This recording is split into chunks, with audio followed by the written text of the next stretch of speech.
बिस्मिल्लाहिर्रहमानिर्रहीम। अभी हम देखने वाले हैं एक सीरीज ऑफ द वीडियोस जो कि होने वाली है कॉनिक सेक्शन के ऊपर। कॉनिक सेक्शन क्या होता है, इसकी हिस्ट्री क्या है और इसकी एप्लीकेशंस क्या हैं, ये तो देखेंगे हम आज की वीडियो में। और फिर बारी बारी एक एक करके तमाम कॉनिक्स के जो पार्ट्स हैं उनको हम एक्सप्लेन करेंगे और उनसे रिलेटेड एग्जांपल्स भी करेंगे उनके अंदर। सो आइए हम स्टार्ट करते हैं अपना आज का लेक्चर, जिसके अंदर हम देखने वाले हैं introduction to the conic sections. So पहला सवाल ये आता है, इन कॉनिक सेक्शन जो है वो कहाँ से आया, इसकी हिस्ट्री क्या है। ओके, सो कॉनिक सेक्शन क्या चीज है? Actually it is a curve formed by the intersection of a plane and a double cone। ये तो होगी इसकी डेफिनेशन। इसके अंदर कौन कौन से पार्ट्स को हम डिस्कस करने वाले हैं? हम इसके अंदर डिस्कस करने वाले हैं सर्कल को, इलिप्स को, पैराबोला को एंड हाइपरबोला को। अभी हम देखते हैं इसकी हिस्ट्री क्या है, ये कब जो है वो इंट्रोड्यूस किया और किसने इंट्रोड्यूस किया और इसके ऊपर क्या क्या काम हुआ। सो कॉनिक सेक्शन जो है ये एक बहुत ही पुराना सब्जेक्ट है। जो मिनाकमस ने, जो कि एक ग्रीक मैथमेटिशियन था, उन्होंने ये सेक्शन जो कॉनिक आज हम पढ़ते हैं, ये उनकी इंट्रोडक्शंस है, उन्होंने डिस्कवर किया। और जो मिनाकमिस इंटेलिजेंस थी वो हाईली रिकॉर्डेड थी और वही थे जिन्होंने अलेक्जेंडर द ग्रेट को भी ट्यूटर किया था। जी हाँ। और इसके अलावा अपोलोनियस एक ऐसे इसके अंदर मैथमेटिशियन आते हैं जिन्होंने कॉनिक सेक्शन के ऊपर लिखा था और इन्होंने एक बुक लिखी थी जिसको सिंपली टाइटल दिया था इन्होंने कॉनिक सेक्शन का। और जो अपोलोनियस था एक्चुअली उनका निकनेम भी रखा गया the great geometer, and he was the first to base the theory of all three conics on section of one circular cone। एक सर्कुलर कोन के ऊपर उन्होंने तीनों की स्टडी की। ओके, जिसके अंदर उन्होंने parabola, ellipse and hyperbola, and circle is the special case of ellipse जो कि हम आगे जाके देखेंगे।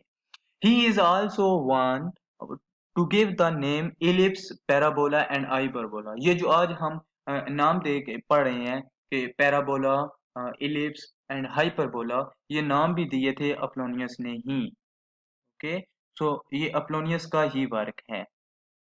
आगे हम देखते हैं सबसे पहले सर्कल क्या होता है इन दिस सेक्शन। सो सबसे पहले हम सर्कल की डेफिनेशन की तरफ बढ़ते हैं। इसकी डेफिनेशन ये है, the set of all points that are same distance from the centre. देखिए जी, सर्कल कैसे बनाया जाता है। सबसे पहला और बिल्कुल सिंपल सा क्वेश्चन ये है कि हम सर्कल कैसे बनाते हैं, या सर्कल को आप सिंपल वर्ड्स में कैसे डिफाइन कर सकते हैं। तो बिल्कुल हम कर सकते हैं डिफाइन। आप प्लेन लें, कोई भी प्लेन लें, लेट्स से आपने एक्स वाई प्लेन लिया, एक रेक्टेंगुलर कोऑर्डिनेट सिस्टम लिया है आपने, और आपने उसके अंदर कहीं पर भी कोई एक पॉइंट ड्रॉ किया है, कहीं पर भी कोई एक पॉइंट ड्रॉ किया और वो पॉइंट फिक्स्ड होना चाहिए। और आप एक फिक्स्ड डिस्टेंस भी अपने ध्यान में रखें और क्या करें, आप उस फिक्स पॉइंट से चारों तरफ उस फिक्स्ड डिस्टेंस के ऊपर आप पॉइंट्स लगाते जाएं। ओके, और उन सब पॉइंट्स को आपस में मिला दें, तो डेफिनेटली आपके पास एक सर्कल कंस्ट्रक्ट होने वाला है। वो जो फिक्स्ड पॉइंट आपने लिया था वो उस सर्कल का सेंटर कहलाएगा, और जो फिक्स्ड डिस्टेंस आपने लिया था से आर और एनी एक्स, सो वो वाला जो डिस्टेंस आप एक फिक्स्ड डिस्टेंस लेते हैं उसको बोलते हैं रेडियस ऑफ द सर्कल। और वो वाले तमाम लाइंस जो दो पॉइंट्स आपकी सर्कल को मिलाती हैं लेकिन वो इस सेंटर से पास होके जाती हैं, तो ऐसी लाइंस को हम बोलते हैं डायामीटर्स।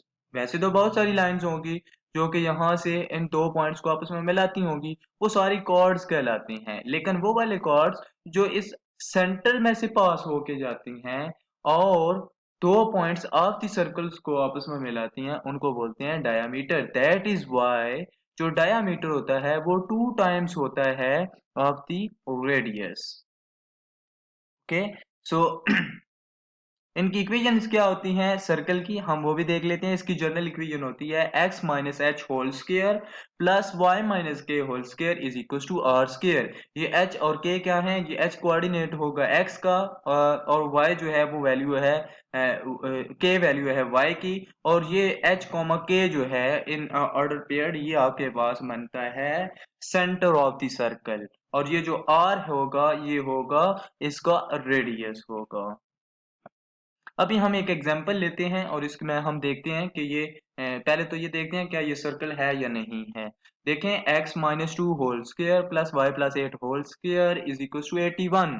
सो ये it's look like the most general equation of the circle that is x minus h whole square plus y minus k whole square is equal to r square. So ये हमें circle की equation लग रही है। अब हम इसके अंदर इसका सेंटर देखेंगे तो वो क्या होगा, x माइनस के बाद जो भी आगे होगा वो h होगा। तो यहाँ पे x माइनस के बाद है 2 तो h की वैल्यू हो गई 2 हो गई, और y माइनस इंटू के, लेकिन अब यहाँ पे y प्लस 8 है तो हम इस प्लस को लिख सकते हैं माइनस, और ये माइनस एक और माइनस आगे 8 के साथ लगा सकते हैं 8 के साथ। So minus minus will becomes positive. So यहाँ पे आएगा minus y minus into minus 8, so it's mean the value of k is minus 8। और ये जो राइट हैंड साइड पे चीज होती थी ये होता था r square, so it's mean 81 is equal to r square, और जब आप इसका स्क्वायर रूट लेंगे तो वो रेडियस आ जाएगा, दैट्स मीन आर आ जाएगा जो आएगा 9।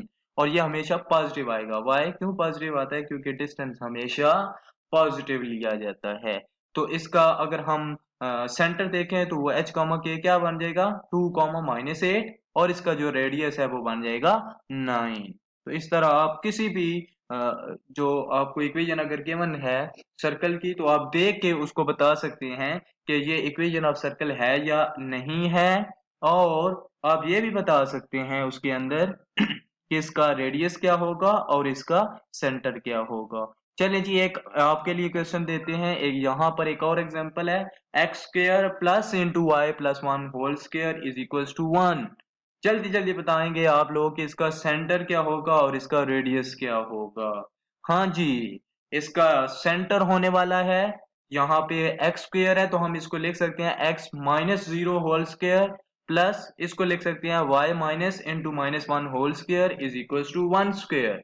ओके, सो यहाँ पर h की वैल्यू हो गई 0 और k की वैल्यू होगी -1, सो it's mean centre will be 0 -1, और हमारे पास जो इसका रेडियस आने वाला है वो है 1। ओके, तो नेक्स्ट है हमारे पास ये हो गई कुछ इंफॉर्मेशंस अबाउट द सर्कल। अभी हम बढ़ते हैं आगे जो है इलिप्स।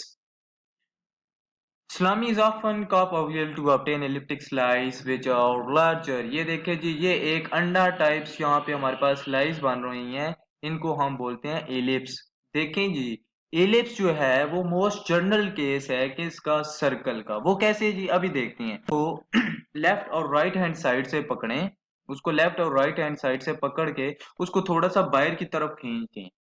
अब देखें आप कि उसके जो पुराने एक्सिस थे यानी कि ये वाला जो उसका डिस्टेंस है ये तो वहीं आ ही रहना है जो पहले था उसका जो रेडियस ऑफ द सर्कल था, लेकिन अब ये वाला जो उसका रेडियस है ये अब पहले वाले से थोड़ा सा इंक्रीज हो गया है। तो अब हम इनको दो नाम देते हैं, ये जो पहले वाला था जो ऑलरेडी था अब ये वाला हो गया है स्मॉल तो इसलिए हम इसको बोलते हैं माइनर रेडियस, और ये जो अभी हमने नया बनाया है इसको खींचने के बाद अब ये वाला जो रेडियस है ये थोड़ा सा ज्यादा हो गया है पुराने के मुकाबले में और इसको हम बोलते हैं मेजर रेडियस। अब इसकी स्टैंडर्ड इक्वेशन क्या होती है, x minus h whole square divided by a square plus y minus k whole square divided by b square is equal to 1। इस इक्वेशन की इस शेप को बहुत अच्छे तरीके से याद कीजिएगा, और यहाँ पर सी स्क्वायर किसकी इक्वल होगा ए स्क्वायर माइनस बी स्क्वायर की इक्वल होगा। इसका सेंटर क्या होगा जी, सेंटर इसका होगा जो x माइनस समथिंग है वो h हो जाएगा और जो y माइनस समथिंग है वो k हो जाएगा। तो इसका सेंटर होगा h कॉमा k। ओके, और जो इसका मेजर रेडियस है वो होगा a इसका मेजर रेडियस है, ये आपको नजर आ रहा होगा, इससे यहाँ तक का डिस्टेंस स्मॉल a है, ये लेंथ है from centre to the edge of the circle, और ये इसकी सेकंड एज का डिस्टेंस है जिसको हम बी कहते हैं, और ये इसका माइनर रेडियस होगा। और जो इसका डोमिनेटर्स हैं यहाँ पे, डिनोमिनेटर्स, वो स्क्वायर की फॉर्म में है, आपको यहाँ पे नजर आ रहे होंगे। ए स्क्वायर है, यहाँ पर बी स्क्वायर है। ओके, सो अगर वो स्क्वायर की फॉर्म में नहीं है तो आप उसको स्क्वायर की फॉर्म में पहले कन्वर्ट करेंगे। इस शेप के साथ आप कोई भी एग्जांपल कोई भी आपको दिया जाता है उसके साथ लेके आएंगे। अभी हम एलिप्स की थोड़ी सी हिस्ट्री देख लेते हैं, एलिप्स की हिस्ट्री क्या बनने वाली है। जो अर्ली ग्रीक्स थे, एस्ट्रोनॉमर्स थे, they thought that the planets move in a circular orbits. उनकी ये सोच थी कि हाँ, जो प्लैनेट्स वगैरह थे वो सर्कुलर ऑर्बिट्स में मूव करते हैं। You know why? Because circle is the simplest mathematical curve. So in the 17th century, when the Johannes Kepler eventually discovered that each planet travels around the sun in an elliptic orbit with the sun at one of its foci, और Kepler ने 17th century के अंदर ये बताया था कि ये जो प्लैनेट्स हैं इनकी मोशन सर्कुलर नहीं है, बल्कि क्या है, इनकी जो मोशन है वो एलिप्टिक पाथ के अंदर है, और जो सन है वो हमेशा उनके किसी एक फोकी के ऊपर मौजूद होता है।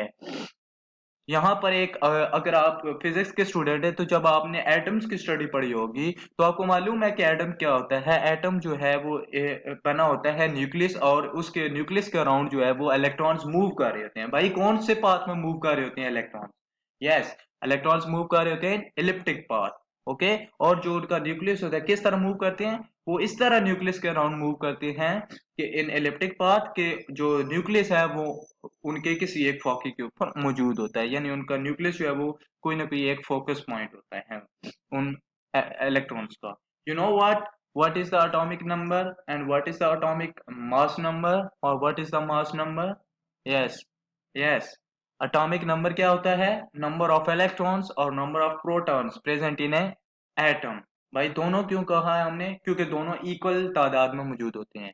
That is why the atom is electrically neutral. और न्यूक्लियस के अंदर क्या क्या चीज मौजूद होती है? न्यूक्लियस के अंदर मौजूद होता है प्रोटॉन्स प्लस न्यूट्रॉन्स। सो इन दोनों को मिला के जब आप number of neutrons plus number of electrons, sorry, protons करते हैं तो यह उस एटम का एटॉमिक मास बन जाता है या मास नंबर बन जाता है। नेक्स्ट हम बढ़ते हैं जी कुछ एक प्रॉपर्टीज की तरफ of the ellipsis. The ellipsis has an important property that is used in the reflection of light and sound wave.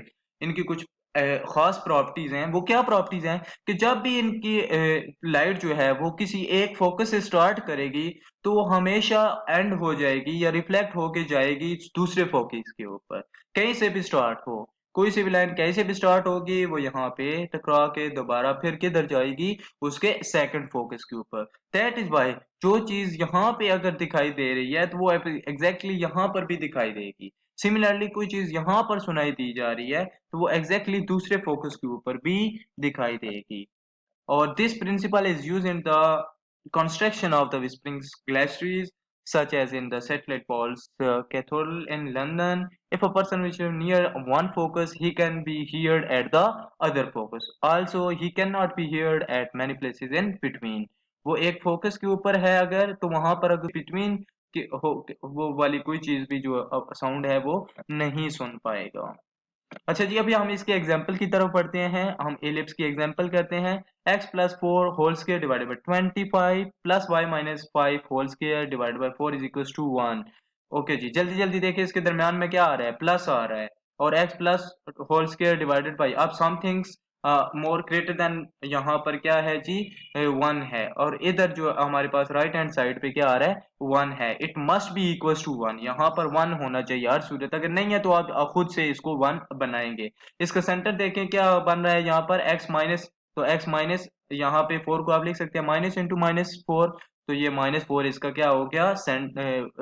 h हो गया। और यहाँ पर जो -5 है, माइनस के बाद जो आ गया ये k हो गया, तो -4, 5 जो है इसका क्या बन गया है? ये सेंटर बन गया है। और यहाँ पर ये इसका स्क्वायर रूट लेंगे 25 का, तो a की वैल्यू 5 आ जाएगी और b की वैल्यू यहाँ पर 2 आ जाएगी। ओके जी, ये तो कुछ थे हमारे पास कॉन्सेप्ट्स अबाउट द एलिप्स। हम नेक्स्ट वीडियो के अंदर देखेंगे some concepts about the parabola and hyperbola. Okay, so take care, stay with us, अल्लाह हाफिज।